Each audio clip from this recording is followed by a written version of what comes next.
Hello and welcome back, and in this video we'll take a look at the grid lines in the elevation, right? So currently we are in the floor plan level 1, so it's the floor plan view. Let's take a look at the grid lines, how that looks like in the elevation. To do so, let me create some more grid lines. I go to architecture, then grid. Then I use something called pick lines method. Say in a previous video we have done that, right? So in case you wanted to review that, you can probably take a look at that quickly and come back to this video, right? So I'm going to take the pick line.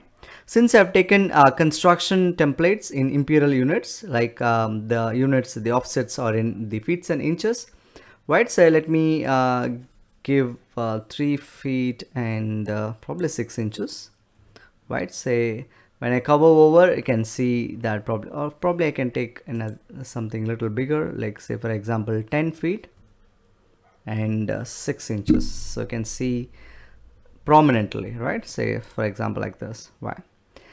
Supposing you want to create the other offsets, say for example in decimal inches, say for example 10 feet and 9 inches, that will be approximately 10.75.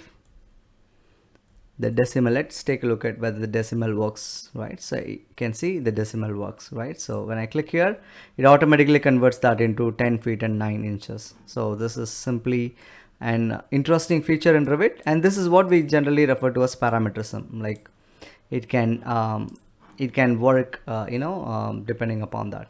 Or let's see whether if I click this and I copy this and I want to move somewhere like 1000 millimeters. Let's see if I type in 1000 mm. Let's see whether it works or not. Yeah, it works, right? Say it just automatically converts. Let me put that in a bigger number, like 5550. I put centimeters. Cm stands for centimeters. Yeah, it still works, right? Say we have got a quite good way of doing this, right? So it's really an interesting feature because it automatically converts the decimal feet and inches,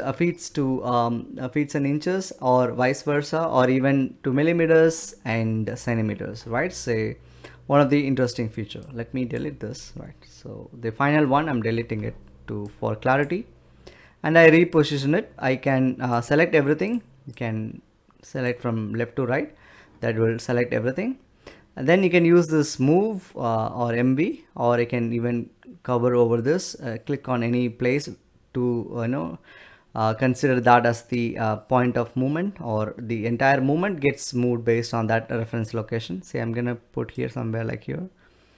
I'm gonna leave it go and it gets moved, right? So, and you can even zoom that. Let me minimize the screen so that I can understand much better, right? So I've just moved that. I've just created 1 to 5 grid lines, right?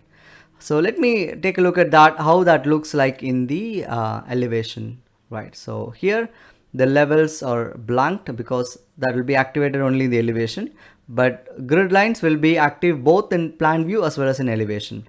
Let's take a look at the elevation. Say this is the south elevation, north and east and west. Let's see how that looks like in the south elevation, right? So I'm going to go to the project browser. Underneath that, I'm going to go to elevation and I'm going to take south. So I'm going to click south. That will take me to this thing. So you can see the grid lines, the horizontal lines that we have drawn. Probably you can see this looks like a vertical line, right? So it doesn't mean that it has converted into the other dimension, but it's just the reference line. So our reference line is here. When we draw a wall here, like from here to here, it will be visible in from here to here, right? So these are some of the elevation tags, which is pre-built. In older versions of Revit, this is not the case. Like we don't have any pre-built elevations. We have to do it from the scratch, like the grid lines.